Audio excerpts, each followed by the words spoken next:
पर यहां पर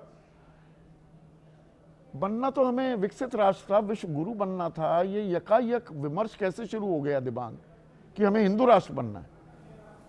और ये जो हिंदू राष्ट्र वाला जो नारा है संदीप, ये तो काफी पुराना है, ये नया नहीं है। नहीं, पर अब एकदम विमर्श में कह रहा हूं, इस वक्त छेड़ा जा रहा है। भाई राष्ट्रीय सुरक्षा सलाहकार भी कह रहे हैं, आरएसएस के प्रमुख भी कह रहे हैं, और 1000 साल का यशोगान हम सोमनाथ का भी कर रहे हैं, शौर्य गाथा भी बता रहे हैं। हाँ, ये ऐसा भी नहीं है संदीप कि अभी पहले अचानक से ये बढ़ गया है।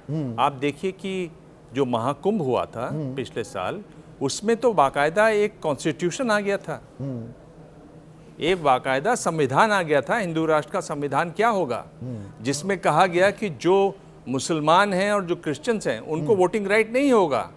उसमें कहा गया कि जो राजधानी है वो वाराणसी में होगी।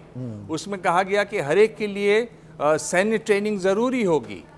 तो ये नहीं, वो समाज में कुछ कट्टर लोग होते हैं, वो एक लोग अपना विचार रख दें, वो अलग बात है।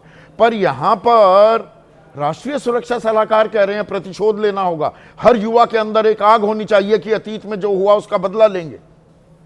तो ये डोभाल साहब का ये रंग है और ये समय समय पर दिखता रहता है। और ये अब ये पहलगाम में आतंकी आकर घुस जाते हैं, अभी तक किसने वो साजिश रची, वो उसका भंडाफोड़ अभी तक नहीं हुआ। पुलवामा का भंडाफोड़ आज तक हमें पता ही नहीं लगा। वो हमारे 40 सीआरपीएफ के जवान कैसे मरे, कैसे एक गाड़ी आरडीएक्स से भरी हुई वो उस बस से आकर टकरा गई। अगर आप पहलगाम में है और आपको कुछ कहना है तो आप उस बारे में तो बात नहीं कर सकते हैं। हाँ। उस बारे में तो सवाल इतने हैं जिनके आप जवाब नहीं दे पाएंगे, तो आप कुछ तो बात करेंगे। वो ये तरीका है बात करने का, यही है जहां पर वो कुछ बोल सकते हैं। ये जो लगातार विश्वगुरु वाली जो बात है, जो आपने बहुत कायदे से उठाई, आप ये देखिए कि भारत कितना खर्च करता है शिक्षा पर, 4.5%, 4%। आप अगर विश्वगुरु बनना चाहते हैं तो शिक्षा पर जरूरत होनी चाहिए 6%। आपने कहा न्यू एजुकेशन पॉलिसी में। दिबांग, मेरे घर में भी एक मंदिर है, पर मंदिर बनाने से आधुनिक राष्ट्र बन जाएगा क्या? और इसमें ये अखिलेश यादव और ममता बनर्जी भी शामिल हो गई है, यही मेन विमर्श बन गया है। बिल्कुल, अगर आप लगातार ऐसी बात करेंगे मंदिर वाली, तो वो भी उस लाइन में शामिल होना चाहते हैं। पर अगर आप एजुकेशन पे ही रहें, चाइना में कितना खर्च होता है? 11% खर्च करता है चाइना। भारत में केवल 1% R&D पर खर्च होता है जीडीपी का। चीन में 2.6% होता है। ध्यान रहे कि उनकी जीडीपी आपकी जीडीपी से 5% ज्यादा है। मैं एक चाइना एक्सपर्ट का वीडियो देख रहा था दिबांग, जो BYD कंपनी है, जिसने अब टेस्ला को भी मात दे दी है, दांत खट्टे कर दिए ई कार्स को लेकर। मैं भी यहां पर बता दूं दर्शकों, एक ई कार ही इस्तेमाल करता हूं। बिल्कुल। तो BYD के संस्थापक बोल रहे थे कहीं, और इन सज्जन का उसके बाद नंबर था। तो BYD के संस्थापक क्या बताते हैं कि मैंने अपनी सरकार से कहा कि मुझे रिसर्च के लिए $1 बिलियन चाहिए, एक आंकड़ा दिया। सरकार ने क्या कहा? 15 बिलियन लो, टारगेट सेटिंग करो, टाइम बताओ कब तक टेस्ला को पीछे छोड़ दोगे।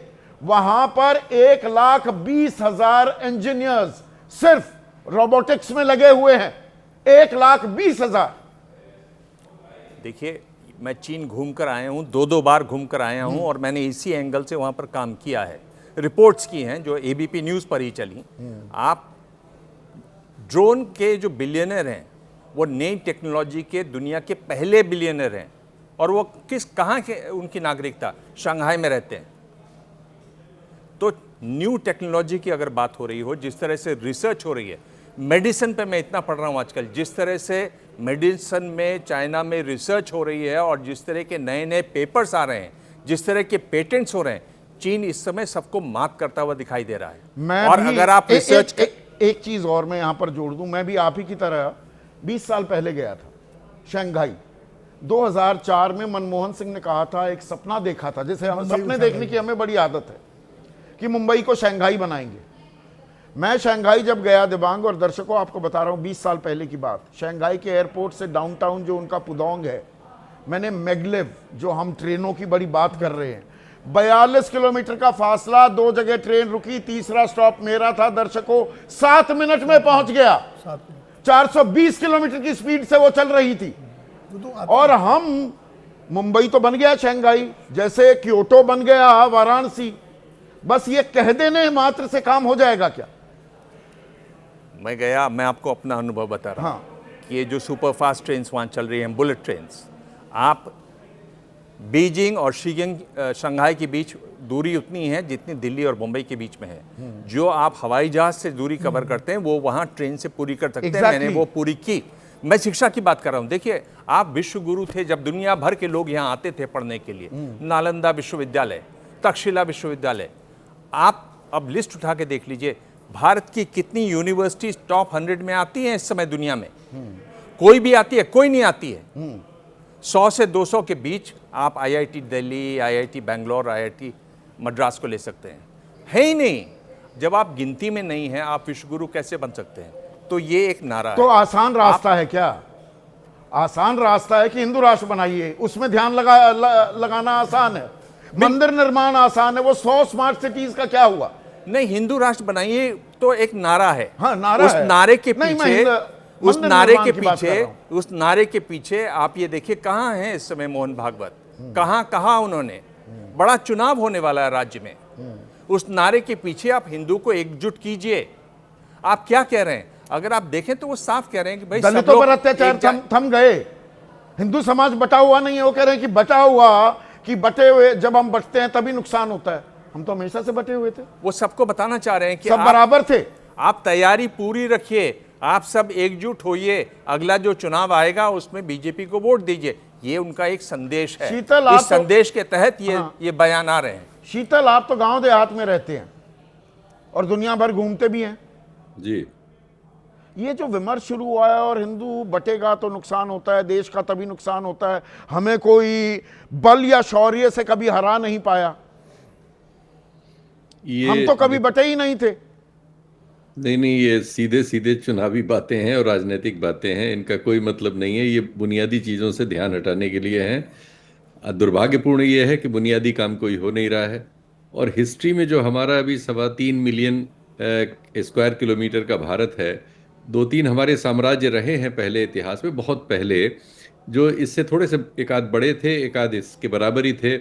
वो चूंकि अफ़गानिस्तान के सीमा से और बलूचिस्तान की सीमा से और नीचे बंगाल जो अब बांग्लादेश में बदल गया, वो हिस्सा भी मिला लेते थे हम, तो ये हमारा बनता था। दक्षिण में दूसरे हमारे चोला साम्राज्य वगैरह थे। एक गुप्त साम्राज्य हमारे यहाँ चला है 400-500 साल आप कह सकते हैं, जो एक काफ़ी बड़ा था, 3.5 मिलियन स्क्वायर किलोमीटर का था। लेकिन उस समय वैष्णव भी थे, उस समय शैव भी थे, जैन भी थे, बुद्ध भी थे, सब तमाम लोग थे, तमाम तरह से थे। और इस तरह से हिंदू राष्ट्र कोई चीज़ हमारे सामने नहीं थी। और वो जो उसके पहले जो सबसे बड़ा हम सम्राट अशोक का कहते हैं, तो वो तो आप जानते ही, सभी लोग जानते हैं कि वो बुद्ध धर्म को उन्होंने अंगीकार कर लिया था। तो ये जो पूरी परिकल्पना है, एक तो ये पूरी सामंतवादी विचार है, इस तरह से कोई राज्य को सोचना, जैसा हमारे पड़ोसियों ने पाकिस्तान में उसको एक इस्लामिक राज्य सोचा, और उन्होंने वो जो 400-500 साल की भारत की हिस्ट्री है, मतलब नहीं, अगर हिंदू राष्ट्र बनाना भी है और कोई नहीं रोक सकता इसे, और तैयारी की देरी है, तो पहले तो संविधान बदलना पड़ेगा। पहली लाइन में लिखा हुआ है कि we are a secular nation. जिन टर्म्स में हम हिंदू राष्ट्र को सोचते हैं, वो टर्म तो हमारे यहाँ लागू होता है। हमारे राष्ट्रपति, प्रधानमंत्री, संसद के मैक्सिमम सदस्य, विधानसभाओं के मैक्सिमम सदस्य, अधिकतम मुख्यमंत्री, सारी कोर्ट्स, सारा प्रेस, सब तो हिंदू ही तो है। और तो हिंदू खतरे में है, हिंदू बटा हुआ है, या दरअसल ध्यान बटाना है शीतल। असल समस्याएं आप बस कह दीजिए, चौथी सबसे बड़ी अर्थव्यवस्था है भाई, जीडीपी पर कैपिटा भी तो देखेंगे, प्रति व्यक्ति आय में हम 140वें नंबर पर हैं। ध्यान बटाना और सांप्रदायिक आधार पर चुनाव जीतना, इसके अलावा इस हिंदू राष्ट्र का और कोई मतलब नहीं। और हम बहुत सारी हंगर इंडेक्स वगैरह में दुनिया के सर्वोच्च जो पिछड़े और पुअर देश हैं उनमें से शामिल हैं। ये इससे शर्मनाक क्या होगा। और यूनिवर्सिटी वगैरह का भी दिमाग ने बताया ही, तो हम जो राष्ट्र कोई बड़ा कैसे बनता है, नहीं, उसके मंदिर निर्माण aspirations- आसान है, शहर निर्माण बड़ा मुश्किल हो जाता है। 100 स्मार्ट सिटीज बननी थी। सबसे स्मार्ट सिटी जो भारत में है इंदौर, वहां पर पानी की हालत हमने देख ली। और अरे उस पर सफाई क्या, उस पर फोकट का सवाल और घंटा कह के बात निकल जाती है। अरे गाजियाबाद पिछले 5 साल से हर साल दे रहा है कि आप जो पानी पिला रहे हैं नलों से, उसमें वो सब है जो बाथरूम में होता है यार, उसका नाम भी लेना बदबू आएगी। ये हम 5 साल से लगातार। नहीं नहीं, आपने कहा बाथरूम में होता है, पर अमेरिका चले जाइए, यूरोप चले जाइए, बाथरूम वाला पानी भी पी सकते हैं आप तो। हाँ, कल हम और अभय जी यही बात कर रहे थे, वहां सब जगह टैप वाटर आराम से पीने लायक होता है। हमारे टैप वाटर में 5 साल से हर साल की रिपोर्ट आ रही है कि उसमें वो सब सीवर का पानी मिला हुआ है, और हम ठीक नहीं कर रहे हैं। दिल्ली में भी हो रहा है। इंदौर जो सबसे साफ शहर था, वहाँ 17-18 लोग मर चुके हैं और सैकड़ों लोग अस्पतालों में गए हैं। खुद दिल्ली में, नोएडा वगैरह में पानी, हमारे सहयोगी आशुतोष को अस्पताल जाना पड़ा इसी वजह से। बहुत लोग इस समय परेशान हैं पेट की बीमारियों से। तो हम तो एक सामान्य पीने का पानी अपनी आबादी को 80 साल में आज़ादी के बाद मुहैया साफ साफ कराने की हालत में नहीं। राजधानी में, राजधानी और राजधानी के चारों तरफ हम ये दावा नहीं कर सकते एनसीआर में कि हमने सीवर लाइन और पीने के पानी की लाइन साफ साफ रखी है। तो और आप ये तो निश्चिंत होकर बिल्कुल टैप वाटर सबसे पीजिए। बेयर मिनिमम जो होता है, राइट टू लाइफ में जो चीजें आते हैं, साफ हवा नहीं, साफ पीने का पानी नहीं।